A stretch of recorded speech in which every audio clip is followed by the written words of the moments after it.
आज है 26 मार्च 2025 दिन बुधवार। Welcome back to Clean News UP. चलिए देखते हैं उत्तर प्रदेश की 25 फटाफट बड़ी खबरों को। अलीगढ़ में लॉजिस्टिक हब तो मथुरा में बनेगा हेरिटेज सिटी। येरा मास्टर प्लान 2031 को मिली हरी झंडी। यमुना एक्सप्रेसवे औद्योगिक विकास प्राधिकरण की मास्टर प्लान 2031 के दूसरे चरण को उत्तर प्रदेश सरकार ने हरी झंडी दिखा दी। इस फैसले से मथुरा, आगरा, अलीगढ़, हाथरस में बड़े पैमाने पर बुनियादी ढांचे और शहरी विकास को बढ़ावा मिलेगा। सरकार की स्वीकृति के बाद येरा अब इस क्षेत्र में औद्योगिक, आवासीय और वाणिज्यिक परियोजनाएं विकसित कर सकेगा। वाराणसी में रहने वाले किराएदारों का होगा सत्यापन, नगर निगम वसूलेगा चार्ज। नगर निगम को शासन से निर्देश मिला है कि शहर के सभी किराएदारों का सत्यापन कराया जाए। ये प्रक्रिया इसलिए की जा रही है ताकि किराएदारों का सही आंकड़ा जुटाया जा सके और गृह कर देने वाले भवन स्वामियों से उचित टैक्स वसूला जा सके। साथ ही कूड़ा उठाने का यूजर चार्ज भी किराएदारों से लिया जाएगा, क्योंकि अधिकतर मकान मालिक ये शुल्क देते हैं जबकि किराएदार भी इसका उपयोग करते हैं। यूपी को कपड़ों का हब बनाने की तैयारी। यहां बनेगा देश का पहला textile machine park. Uttar Pradesh को टेक्सटाइल हब बनाने की तैयारी की जा रही है। प्रदेश की योगी आदित्यनाथ सरकार ने इसके लिए बड़े स्तर पर रणनीति तैयार की। जानकारी के मुताबिक कानपुर जिले के पास देश का पहले टेक्सटाइल पार्क बनाया जाएगा। ये पार्क 875 एकड़ जमीन पर बनेगा, जिसमें टेक्सटाइल से जुड़ी मशीनों का निर्माण किया जाएगा। गाजियाबाद के राजनगर एक्सटेंशन में जाम खत्म करने को बनेंगी 4 सड़कें। गाजियाबाद के राजनगर एक्सटेंशन को जाम मुक्त करने की तैयारी की जा रही है। जीडीए 50 करोड़ की लागत से क्षेत्र में हम तुम रोड समेत 4 सड़कें नए सिरे से बनाएगा। इसके लिए सर्वे हो चुका है, अब आगे की प्रक्रिया चल रही है। राजनगर एक्सटेंशन में 63 से अधिक सोसाइटीज हैं, जिनमें 1.5 लाख से अधिक आबादी रहती है। इस क्षेत्र में एक मुख्य मार्ग है जो जीटी रोड होते हुए एलिवेटेड से दिल्ली मेरठ रोड को जोड़ता है। यूपी में ऐसे अस्पतालों और पैथोलॉजी पर बड़ी कार्रवाई की तैयारी। यूपी में दलालों के सहारे चलने वाले अस्पतालों और पैथोलॉजी पर बड़ी कार्रवाई की तैयारी है। मुख्यमंत्री योगी आदित्यनाथ ने इसके निर्देश स्वास्थ्य विभाग को दिए हैं। इसके बाद स्वास्थ्य विभाग ने प्रदेश के स्वास्थ्य महानिदेशक और सभी अपर स्वास्थ्य निदेशकों को जांच और कार्यवाही के आदेश जारी किए। सभी मंडलीय अपर स्वास्थ्य निदेशकों को टीम्स बनाकर अस्पतालों की जांच के निर्देश दिए गए हैं। आक्रामक मायावती ने खुद संभाली कमान। युवा पीढ़ी को जोड़ने के लिए बनाया प्लान। बहुजन समाज पार्टी के राष्ट्रीय अध्यक्ष एवं पूर्व मुख्यमंत्री मायावती ने पार्टी के साथ अन्य पिछड़ा वर्ग को जोड़ने के लिए अभियान चलाने की घोषणा की। साथ ही कई जिलों में भाईचारा कमेटीज का गठन भी किया गया।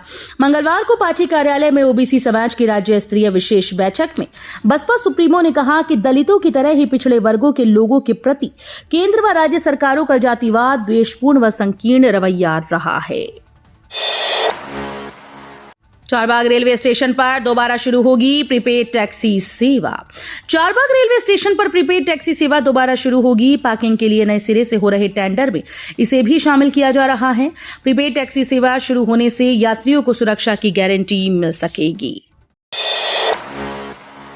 यूपी में पहली बार 60,000 पुलिसकर्मियों की एक साथ होगी ट्रेनिंग। मुख्यमंत्री योगी आदित्यनाथ मंगलवार को गोरखपुर पहुंचे। यहां उन्होंने कहा कि सुरक्षा का बेहतर माहौल देने के लिए बड़े सुधार किए गए। एक तरफ यूपी में 7 पुलिस कमिश्नरेट बनाए गए, वहीं जिला स्तर पर भी बेहतर ढांचा खड़ा किया गया। आज साल में 2.12 लाख से ज्यादा पुलिस कार्मिकों की भर्ती की गई। इनमें से 1.56 लाख पुलिसकर्मी सेवाएं प्रदान कर रही हैं, जबकि 60,000 से अधिक की भर्ती अभी संपन्न हुई है।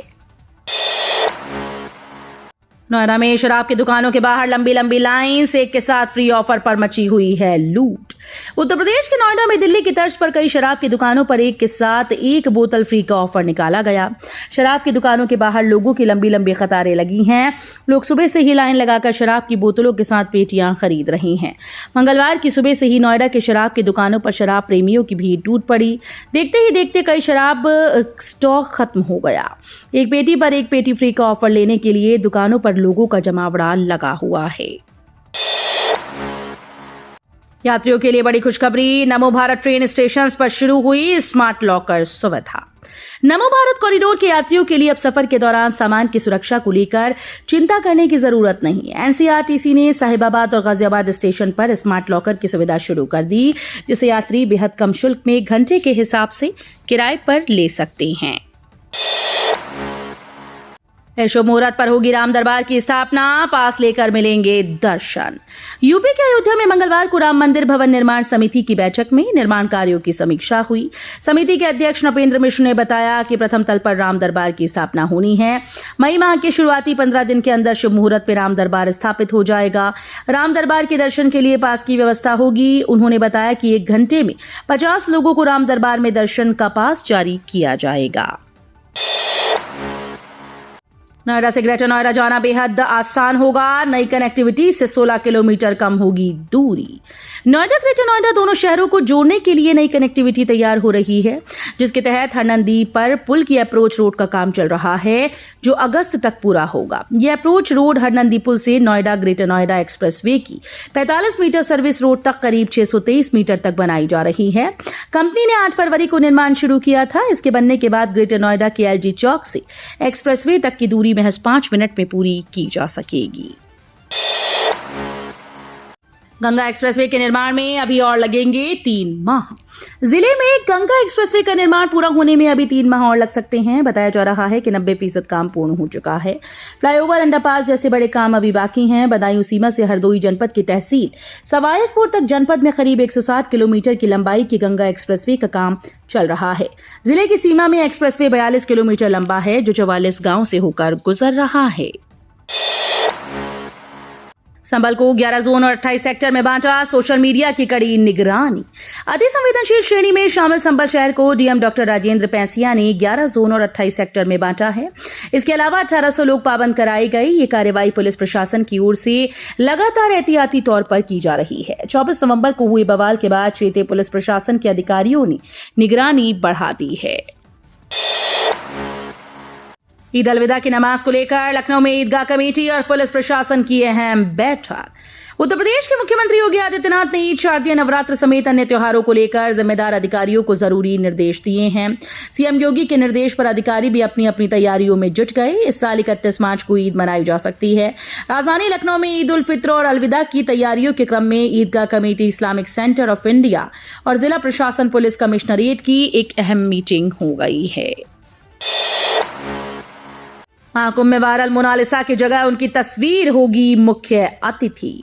वाराणसी में हर साल होने वाले धुरंधर हास्य कवि सम्मेलन की तैयारी शुरू हो चुकी है।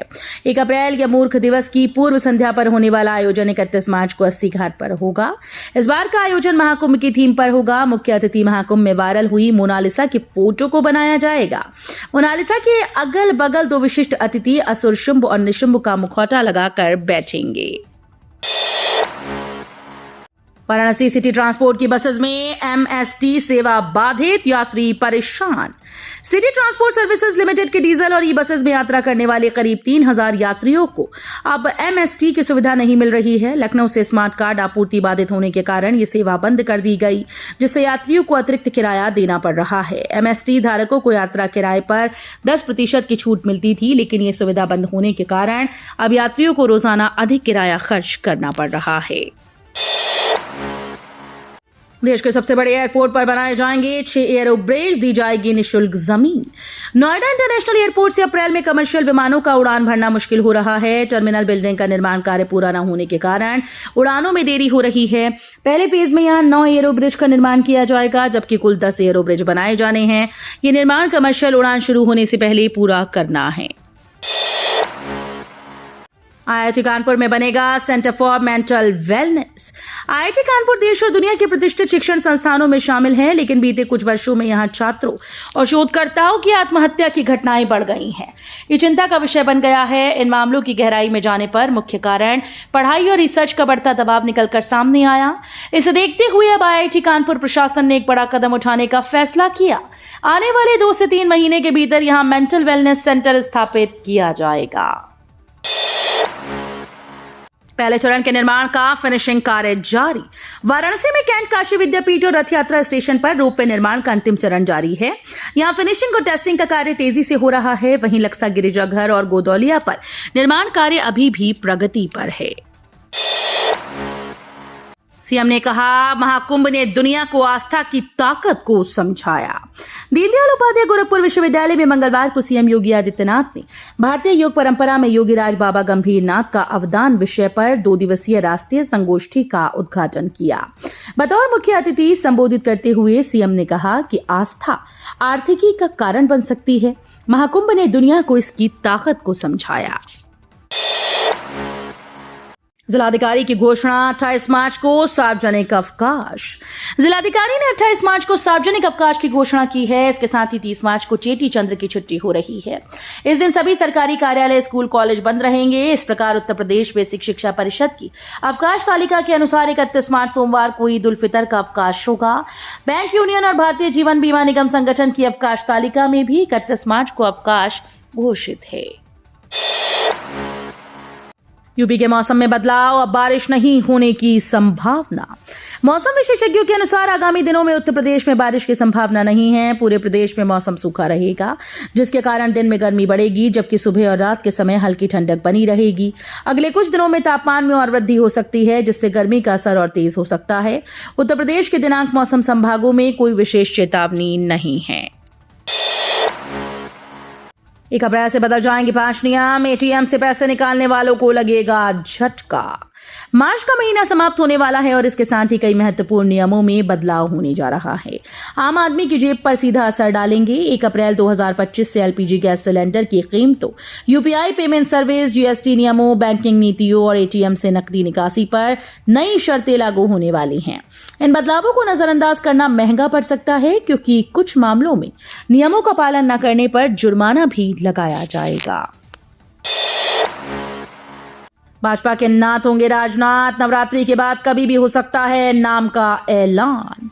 भारतीय जनता पार्टी नए अध्यक्ष को तलाश रही है। वर्तमान भाजपा अध्यक्ष जेपी नड्डा का कार्यकाल साल 2023 में ही खत्म हो गया था, लेकिन साल 2024 में लोकसभा और फिर दिल्ली विधानसभा चुनाव के चलते जेपी नड्डा अध्यक्ष पद की जिम्मेदारी संभालते रहे।